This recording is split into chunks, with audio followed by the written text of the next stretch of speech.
మన ప్రభు అయిన యేసుక్రీస్తు వారి యొక్క పరిశుద్ధమైనటువంటి నామములో ప్రతి ఉదయకాలమందు దేవుని యొక్క పాద సన్నిధిలో, దేవుని యొక్క కృపా సన్నిధిలో, దేవుని యొక్క కృపా వాక్య ధ్యానములలో ప్రతిరోజు కూడా ఈ విధంగా ప్రభు సన్నిధిలో కూడి ఉండటానికి, ఈ విధంగా కలిసి ఉండటానికి, కృపా వాక్య ధ్యానాలు చేయటానికి ప్రభు చూపించినటువంటి కృపను బట్టి ప్రభుకు స్తుతులు స్తోత్రములు చెల్లిస్తున్నాను. అలాగనే మరి ప్రతిరోజు కూడా దేవుని వాక్యాన్ని ఎంతో ఆసక్తితో, భక్తి శ్రద్ధలతో వింటూ ఆచరిస్తున్నటువంటి బిడ్డలకు ప్రభు పేరిట మీకు వందనములు, ప్రభు పేరిట మీకు శుభములు తెలియజేస్తూ ఉన్నాను. ప్రియమైన దేవుని బిడ్డలారా, ఈ దినాన మనము దేవుని వాక్యాన్ని చదువుకొని, దేవుని వాక్యాన్ని మనం ప్రార్థనాపూర్వకంగా వాక్యాన్ని ధ్యానం చేద్దాం. హెబ్రీలకు రాసినటువంటి పత్రిక, హెబ్రీ పత్రిక 9వ అధ్యాయము 22వ వచనంలో ఉన్నటువంటి మాటని మనము చదువుకొని ప్రార్థనాపూర్వకంగా వాక్యమును ధ్యానం చేద్దాం. ఇక్కడ రాయబడినటువంటి మాట, మరియు ధర్మశాస్త్ర ప్రకారము సమస్త వస్తువులను రక్తము చేత శుద్ధి చేయబడినవి, రక్తము చిందింపకుండా పాపక్షమాపణ కలుగుదని సామాన్యముగా చెప్పవచ్చును. తండ్రి, మీకు వందనాలు. ఈ సమయంలో మీరు మాట్లాడండి, మీరు బలపరచండి, బిడ్డలను ప్రభు రక్షించండి, బిడ్డలకు నాయన జీవితాన్ని ఇవ్వండి, జీవంలోకి ప్రవేశించడానికి సహాయం చేయమని యేసుక్రీస్తు నామములో అడిగి వేడుకుంటున్నాము తండ్రి, ఆమెన్. ప్రియమైన దేవుని బిడ్డలారా, ఈ యొక్క సమయంలో మరి చదువుకున్నటువంటి మాటల్లో మానవుడు పాపం చేశాడు. మానవుడు పాపము చేసినటువంటి మానవునికి పాప క్షమాపణ అనేది కలగాలి. పాప క్షమాపణ అనేది కానీ లేకపోతే మానవుడికి, మానవ జీవితానికి, మానవ స్థితికి వాళ్ళు మరి నాశనము కావాలి. పాప శిక్ష, మరణము, నిత్య నాశనం. అయితే ఆ పాప క్షమాపణ కలగటానికి ఏం చేయబడినది అంటే రక్తము చిందించబడినది.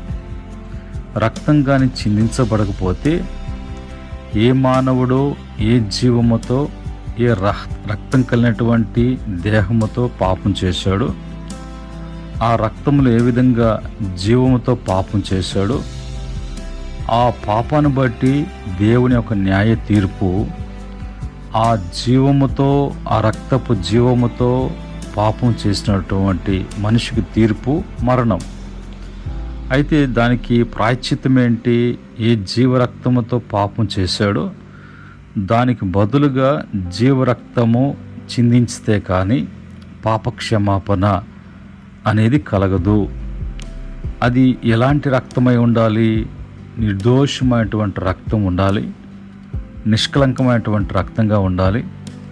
పూర్వపు పాత నిబంధన కాలములలో మరి గొర్రెల యొక్కయు, ఎడ్ల యొక్కయు, పక్షుల యొక్కయు, లేక గోవుల యొక్కయు రక్తము చిందించబడినప్పుడు అది తాత్కాలికమైనటువంటి మరి చిందించటం, తాత్కాలికమైనటువంటి పాపక్షమాపణే. కానీ మానవునికి నిజమైనటువంటి పాపక్షమాపణ, తిరిగి ఆ పాపానికి తీర్పు కానీ, ఆ పాపానికి శిక్ష కానీ, ఆ పాపానికి మరి మరణం కానీ ఏమి లేకుండా శాశ్వత ప్రాయశ్చిత్తము, రక్తము చిందించబడాలి. దేని కొరకు చిందించబడాలి అంటే పాపము చేసిన దాని కారణమును బట్టి చేయాలి. ఈరోజు పాప క్షమాపణ కలగాలంటే, పాపము చేసినటువంటి వారికి పాప క్షమాపణ జరగాలంటే అసలు పాపం అంటే ఏమిటి? ఇక్కడ అర్థము మరి లక్ష్యము తప్పుట, దేవుని ప్రమాణము నుండి తొలగిపోవుట. అలాగనే ఎవరి పాపము అంటే అందరి పాపం. రోమపత్రిక 3:23 ప్రకారంగా అందరూ పాపము చేసిరి, దేవుని అనుగ్రహించి మహిమను పొందుకోలేకపోతురి. పాపం ఎందుకు వచ్చింది? ఆదికాండము 3వ అధ్యాయం చూసినప్పుడు ఆదాము అవ్వల అవిధేయత వలన పాపం వచ్చింది. పాప క్షమాపణ అంటే ఏంటి అంటే విడుదల, క్షమాపణ, బంధకముల నుండి విడుదల. పాప క్షమాపణ ఎందుకు అవసరము అంటే దేవునితో సంబంధాన్ని తెంచుతుంది పాపము. కనుక క్షమించబడకపోతే, విడిపించబడకపోతే దేవునిలో ఉండలేనటువంటి పరిస్థితి, ఆత్మీయ మరణానికి దారితీస్తుంది, తీర్పు గురి చేస్తుంది. కాబట్టి ఆ పాపము క్షమించబడాలి. పాప క్షమాపణ మానవుని కలగాలి. పాప క్షమాపణ లేకపోతే ఏం జరుగుతుంది?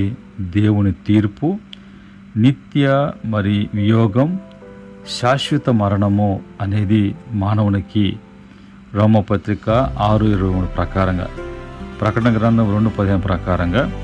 ఇప్పుడు ఆ ప్రాయశ్చిత్తానికి ఏ రక్తం కావాలి? ఏ రక్తం చిందించబడాలంటే యేసు రక్తం. ఎందుకు? పరిశుద్ధమైనది. యేసు రక్తం నిష్కలంకమైనది. యేసు రక్తము మరి ఎవరి రక్తము? అది పరలోకం నుంచి దిగి వచ్చినటువంటి దైవ కుమారుని యొక్క రక్తం. ఈ రక్తం చేత చిందించబడినప్పుడు, ఈ రక్తం చిందించినప్పుడు మానవునికి పాపము ప్రాయశ్చిత్తము, పాప క్షమాపణ కలుగుతుంది. ఇప్పుడు యేసు రక్తము ఏం చేస్తుంది? పరలోకం నుంచి దిగి వచ్చినటువంటి యేసు రక్తం మొదటిగా మనసాక్షిని శుద్ధి చేస్తుంది. హెబ్రీ పత్రిక 9:14 ప్రకారంగా పాపమన్నిటిని కూడా శుద్ధి చేస్తుంది. 1 యోహాను పత్రిక 1:7 ప్రకారంగా విమోచన ఇస్తుంది. ఎఫెసీ పత్రిక 1:7 ప్రకారంగా సమాధానము కలిగిస్తుంది. కొలసీ పత్రిక 1:20 ప్రకారంగా విజయమును ఇస్తుంది. ప్రకటన గ్రంథము 12వ అధ్యాయం 11 ప్రకారంగా. అలాగనే నిత్య జీవాన్ని ఇస్తుంది. యోహాను సువార్త 3:16 ప్రకారంగా. అలాగనే ప్రాయశ్చిత్తం అనేది చేస్తుంది. హెబ్రీ పత్రిక 9:12 ప్రకారంగా. ఈరోజు మనం చదువుకున్నటువంటి వాక్యంలో అలాగే మనకు పాప క్షమాపణ కలగాలంటే రక్తం చిందించాలి. పాపం అంటే ఏంటో, ఎందుకు వస్తుందో, మనకు ప్రాయశ్చిత్తం చేయకపోతే ఏమవుతుందో, ప్రాయశ్చిత్తం వల్ల మనకి ఎలాంటి క్షమాపణ, రక్షణ కలుగుతుందో చెప్పుకున్నాం. అలాగనే చిందించబడాల్సిన రక్తము గొడ్ల యొక్కయో, మేకల యొక్కయో, గోవుల యొక్కయో కాకుండా శాశ్వతముగా మనకి క్షమాపణ, పరిష్కారము యేసు రక్తమే. పరిశుద్ధమైనటువంటిది, పుణ్యమైనటువంటిది. అది పరలోకానికి మనను వారసులుగా చేర్చేటువంటిది. మనకి తండ్రికి సంధి చేయబడినటువంటి రక్తముగా, సిలువ రక్తముగా మనకు ఇవ్వబడినటువంటి రక్తముగా ఆ రక్తం చిందించబడితే కానీ క్షమాపణ జరగదు. అలాంటి రక్తం చేత ప్రతి బిడ్డ కూడా కడగబడునుగాక, విడిపించబడునుగాక, తిరిగి ప్రభు యొక్క రక్షణలోకి, జీవంలోకి ప్రవేశించునుగాక. ఆమెన్. ప్రేమగల తండ్రి, పరిశుద్ధుడా, మీకు వందనాలు. ఈ యొక్క సమయంలో ప్రభు నీ మాటలు వినిపింపచేశారు. రక్తము చిందించబడకుండా పాప క్షమాపణ కలగదు అనటలో మీరు ఇచ్చినటువంటి మాటలను బట్టి స్తుతిస్తున్నాం తండ్రి. ఈ మాటలు బిడలు విని, ఈ మాటలు బిడలు ప్రభా తెలుసుకొని వారి యొక్క పాపాల నుంచి బయటపడటానికి, ఆ పాపాలకు ప్రాయశ్చిత్తం కలగటానికి, ఆ పాపాల నుంచి బిడ్డలు రక్షించబడటానికి, ప్రభు వాళ్ళ జీవితాల్లో మనస్సాక్షి శుద్ధి చేయబడటానికి, ఆయన పాపమన్నిటిని కూడా శుద్ధి చేయటానికి, విమోచించబడటానికి, సమాధానం కలిగి ఉండటానికి, జయ జీవితం జీవించటానికి ప్రాయశ్చిత్తం కలగటానికి, నిత్య జీవము అనుగ్రహించబడటానికి సహాయం చేయమని, మరి నీ కృపగల దయగలస్తాలకు బిడ్డలను అప్పగిస్తున్నా. ఈ మాటలు బుద్ధిగంతాల వరకు వినిపింపచేయడం కృప దయచేయమని యేసుక్రీస్తు నామములో అడిగి వేడుకుంటున్నాము తండ్రి, ఆమేన్. పరమ తండ్రి దేవుని ప్రేమ, కృప, సమాధానం ఈ మాటలు వింటున్న బిడ్డలకును, సకల పరిశుద్ధులకును, ఆయన దాసులకును, ఈ పరిచర్యకును సదా తోడై నడిపించునుగాక. దైవాశీస్సులు